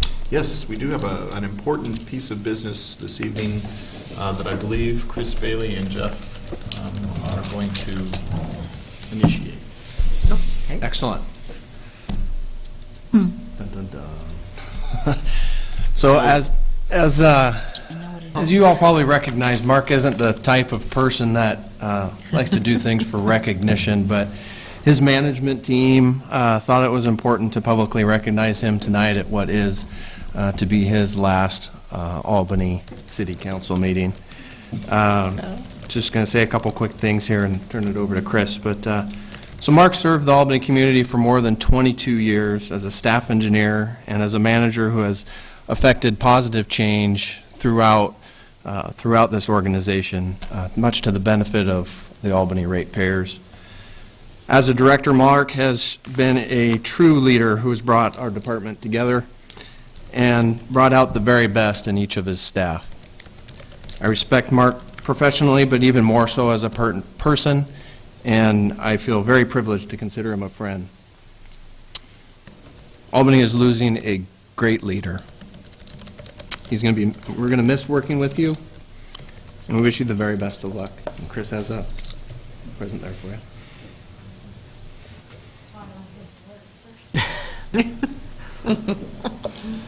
Send money downstream. So, when Mark told us that he had applied for that job, the headhunter called for a reference. And I realize now that I should have not been completely honest. But I think we all felt that when we knew that he applied, that it would be surprising if he weren't selected, and unfortunately, we were right. So I think one of the things that has been most helpful for us as his staff has been that, he just doesn't bring a lot of ego to the room, and he's willing to take the blame and hand out the praise, and that's really the mark of a really good leader. So we're going to miss him, and we wanted to get him something to remember Albany by. So we had a print framed. It's a photo from the Democrat Herald of the Albany Clock Tower, so we'll give that to him. Oh, let's see. Oh, wow. Oh, the one that had the...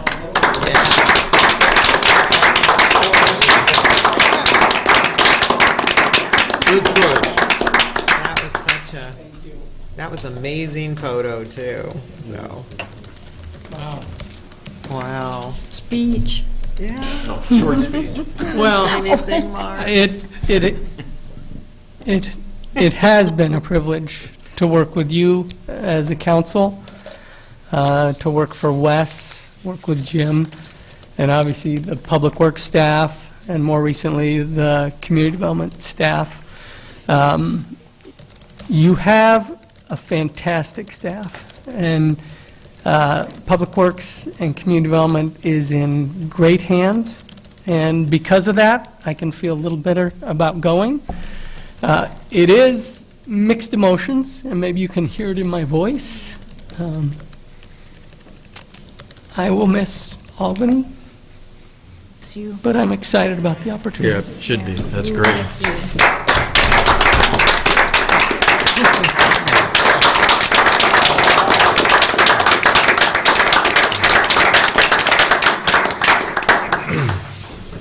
We want to see in the CIP for Corvallis, a small barge so you can ship money downstream. Duly noted. It's nice to have one city in the area we're going to get along with. I know, so, Man, that's okay. sad. Who Anything can we else? ship off to Well, it's London? hard to top that, but I guess I'd just like to, when Mark told me that he was applying for Corvallis, I think what I told people was that,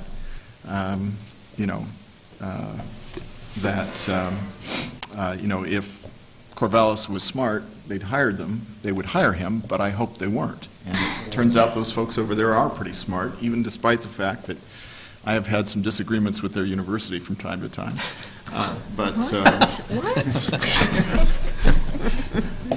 We will, Mark's presence will be missed, but, it's kind of also a nice feeling to know that he will be, continuing to do great work for the region, for the area, and look forward to collaborating with him in the future. And I also think we're really, really privileged to have Jeff and Chris and Bob to step up, and I know they're going to do a great job. Yes. Yeah, I know.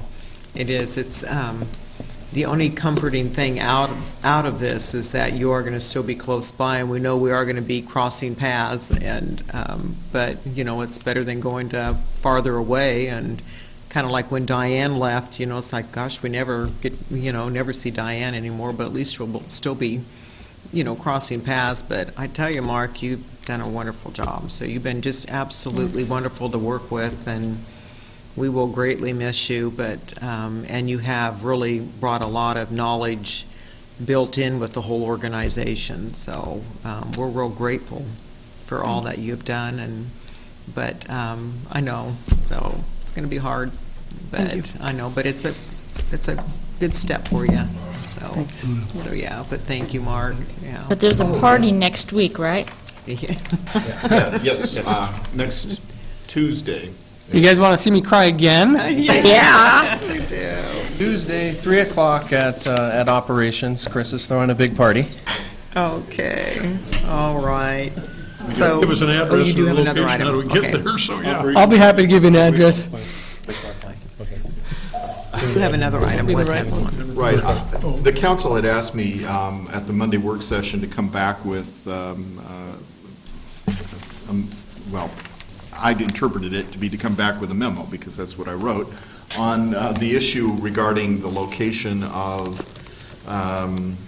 medical marijuana facilities. And I've given you that short memorandum, and, you can read it a lot, however you want to read it, but the bottom line is that where she would like to move, under the terms of the existing ordinance, she can.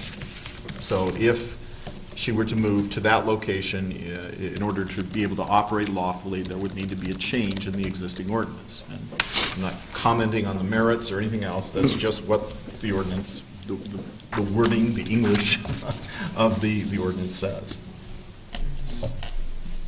So do we subject other people like liquor outlets to the same kind of controls? This was an ordinance that was- Liquor stores or taverns or There are, clubs?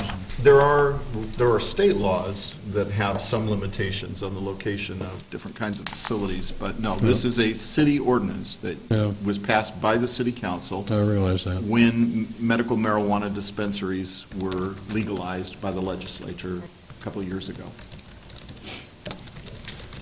Oh, haven't they been legal longer than that? 98 or? Hasn't medical marijuana been legal? Medical marijuana has been legal for a number of years, but the dispensaries, I think, were only legalized at the last legislative session. I mean, not the last one, because they're now annually, but 2 years ago. So how would a person legally obtain legal medical marijuana? If, I'm the wrong person to ask, Dick. They grow it. They had licensed growers. Yeah, there were licensed. So you had to take the raw weed and medicate yourself with that, or licensed growers, yeah. What do you Jim, would you know have? this? But I'm not enough of a marijuana user. I take a marijuana sleeping pill every once in a while. I think I got too worked up. And they work great, by the way. But, I'll take your word. And what color's your card? You want to see my card? I just asked what color it was. I'll show you if you want to see it. Well, it seems kind of unfair to me that something that can, well, many things can be damaging. And alcohol certainly can if you overindulge in alcohol. And we had a whole room full of people here who were testifying to the good effect that marijuana had on their particular problems, be it tremors or easing the pain of cancer or a variety of other things. And we have, I'll call it propaganda from the past, where a person who partook of marijuana became a beast of a variety of. I remember when I was in junior high, I'd never even heard of marijuana at that time. In Washington, it was kind of a sheltered life. And the word was, if you partake of marijuana, you're going to feel like jumping over a boxcar. And I thought to myself, well, that'd be an interesting effect. I might try that if I ever come across it. Well, I never even came across it. But I think we find that marijuana is not the terrible thing that has been made we've been made to believe. Many people have a good effect with marijuana. I think particularly a medical marijuana facility, why not give them the benefit of the doubt? Do we have any complaints about the medical marijuana facility that she presently has? Have we gotten any complaints? Dick, I don't think that's the issue so much, is now that recreational is being, is approved, is we have to be able to, be fair across the board. So that's why we ended up changing, so it's recreational or medical. Any marijuana facility has to just be out of a neighborhood. She's wanting to relocate in a neighborhood. And that was... very edge of a neighborhood, I would say. Right. But whether it's, we set the rule the same as we did with our adult entertainment. We don't allow adult entertainment to be into neighborhoods, so we were just basing it the 300 feet from residential. So we did give... Is that our rule, that adult entertainment is 300 feet Yep, from that's residential? been in place for over 15 years. So, and that's where we gave Canna Kitchen and did, gave a special rule of including industrial, wouldn't have to comply with that 300 feet from residential. So we changed the ordinance, or amended to please Canna Kitchen. Now she wants to change. Well, why should we be changing our rules again? But if you do for one commercial, location, if you give that as an exception, or exempt them from being from the 300 feet, then basically you have to let it citywide. So if you're wanting to have it downtown, if you want to have it up in neighborhoods, if you want to have it right next door to residential, that's what that would open the door for if we change the ordinance to please Canna Kitchen for where they want to locate. Well, I do think there's a difference between medical marijuana and recreational marijuana. But we can't pick and choose over them on that, which would end up being 300 I say they're two different beasts. Mm-hmm. She satisfies the state requirements, but it's she doesn't. As I read this. She is I don't know whether her business is a licensed dispensary or not. It is. Yeah, I've talked to her. I don't know that we have Chief, if she went through it? If she did? She did? Okay. And it cost her, by the way, $4,000 a year to be, and the state came to her and said, if you're going to be processing that stuff, you have to be in dispensary. And it costs her the money. Right. And the new location she's looking at, the state says that's just fine, from what I hear from her. Well, because they're only going by, no, they're only saying it's fine because of what the state law has written. Because they wrote the rules of 1,000 feet from school zone. They have no other type of the zoning that the state ended up Where's implementing the for schools rules. within 1,000 feet of that new location? That's why they're not 1,000, that's why they're farther than the 1,000, so that's why the state said that would be a location. But our zoning is, for our ordinance, is 300 feet from residential. Yes, and I think that's unfair. So, and that was a decision the council made, and we know we had split decision on that. So when it came to that decision of exempting industrial from the 300-foot rule, I was very uncomfortable with it because I knew there could end up being about one property that could end up, was industrial and could be across the street from residential. So a dispensary did go in last week, and so this is... Medical marijuana dispensary? Yes, right on 34th and Lyon, where we've had... Is it medical or...? It's medical, because you can't do the recreational yet. Well, And it's right across the street from residential, so immediately, I don't know if anyone from Ward 2 councilors got called, but I got called from a neighbor saying, how did this go in? This was a code enforcement property that we had, so it was pretty much putting in a dispensary then, but that's why I really hesitated when it came to giving industrial property as an exemption on that.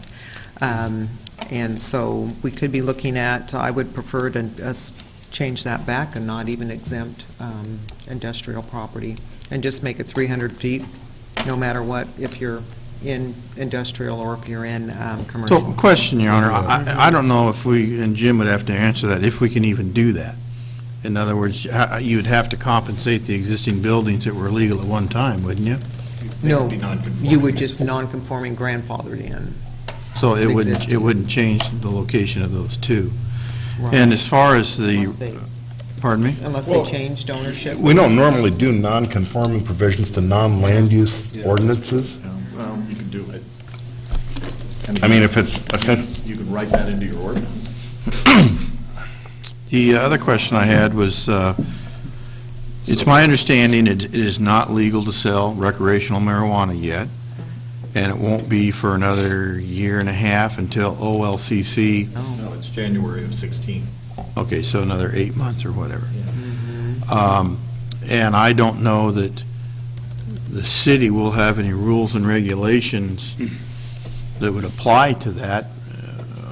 I mean, do we have any rules and regulations, local ordinances that apply to, like Dick was saying, bars and taverns, and where you can sell liquor, OLCC shops and so forth? There are some state rules that limit it, but I'm not aware of, well, and we do have zoning rules that restrict, there are certain zones where you can't have. In fact, I believe we changed the zoning on where, remember, we had the big fuss and dust up over the tavern down on Elm Street. And I think we ended up changing the zoning down there to prohibit that in the future.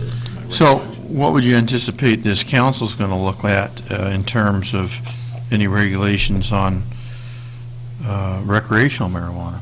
Well, we already have that. Our ordinance is any marijuana, isn't it, Jim? Yeah, we already passed an amended it. ordinance, the council passed an ordinance taxing marijuana, and at the same time included a provision that would prohibit recreational facilities within 300 feet of a residential zone.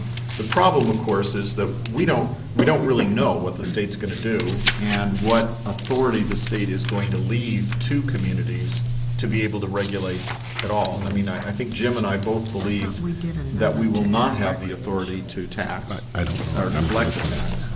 And it's, I have no idea whether our zoning provision that we passed will withstand whatever the state chooses to do. Well, and it's not a zoning provision. Not a zoning, you're right, it was a, it was a limitation. The bottom line is, this is an Albany ordinance, and it can be changed by 4 votes. So the ordinance, if my suggestion would be that if somebody wants to change it, you consider what you want. You make a motion to direct staff to prepare an ordinance to do what you want. And if 4 votes of the council passes that ordinance, staff will prepare an ordinance, or passes that vote, staff will prepare an ordinance to do what you direct us to do. So is there a second ordinance that deals with recreational marijuana? We amended the ordinance, the existing ordinance. We have an ordinance, my recollection is that our ordinance that set the limits for medical marijuana was changed at some point to include all marijuana facilities. So it would apply both to recreational and to medicinal. So that may be in the body of this ordinance, Yes. but what you passed out specifically just lists medical marijuana I think we have an amended one facilities. to this, wasn't it? I'm sorry, I don't know what you, Yeah, I don't know. Yeah. I haven't had a chance to look at it before tonight. I'm telling you, And though, I was that only looking at one passage. I wasn't dealing with reference. I am certain that there is a provision that makes the same thing applicable both to recreational and to medicinal. Although it would be kind of odd why you would want to prevent a medical marijuana facility being near a residential zone, and not similarly want to have a recreational marijuana facility prohibited from being near a We residential zone. amended it, yeah. It includes. But again, this is a homegrown ordinance. You can have it. Well, Gosh, I keep getting in trouble. The last time I said we were in the weeds, so. Hello, Hasso? I can't win. Decide what you want, and if there are 4 votes to support it, staff will write it. Yep, I think there will be four votes to support it, so, yeah. Okay? Anything else on that? Regret bringing it up. Okay, anybody have anything else? Transportation Marilyn? SDCs, $3,148 per single-family residential development. Whether it's a $150,000 house or a $500,000 house, same amount. Yep, I looked it up. Yep. Is it allowed to have a higher SDC for $1 million house? No. I don't believe so. It's a state mandated formula that you have to use, Dick. So Per Hubble or per man? Because it's based on impact. Yeah. It's not supposed to Yeah. be a tax. Yeah. It's supposed to be an impact fee. But if I have a mansion, it takes up a whole block, you know. if I got- Well, but then you would be making your distinction based on square footage, but square footage doesn't indicate there's going to be more or less impact on the street. If you wanted to make your decision based on how many residences are in the home, you could do that, I suppose. But again, it's an impact fee, it's not a tax. And so the short answer is, you can't have a different fee based on value. Was there any comment on Lebanon, any response to the letter we sent them? It'll come back Yeah, we're going to bring it next back to meeting. you at an executive session for Oh, the next meeting. okay, thank you. Okay, Marilyn? One more thing that pertains to Mark. I want you to pencil in on your calendars for 1 o'clock Monday, May 18th, groundbreaking for Lowe's. Oh, This will be firmed up by the end of next week, but for now, that's the date that they're looking at. Okay. Golden. Memory with an email. Pardon me? Mayor? You'll refresh our memory. I will refresh your memory. But we don't have another council meeting until the 11th, so What that's day next did- work session. What day then. did you say? Monday, May 18th, 1 o'clock. Cool. So, No, I'll be back. okay, I'll be back. got it. Well, no. Um, So we're going to figure out. Once there that's any- firmed up, I'll let you know, and you can use a pen. Okay. Anything else? Anyone have anything else? Okay. With that, we have a work session May 11th and regular session May 13th. And with that, we are adjourned.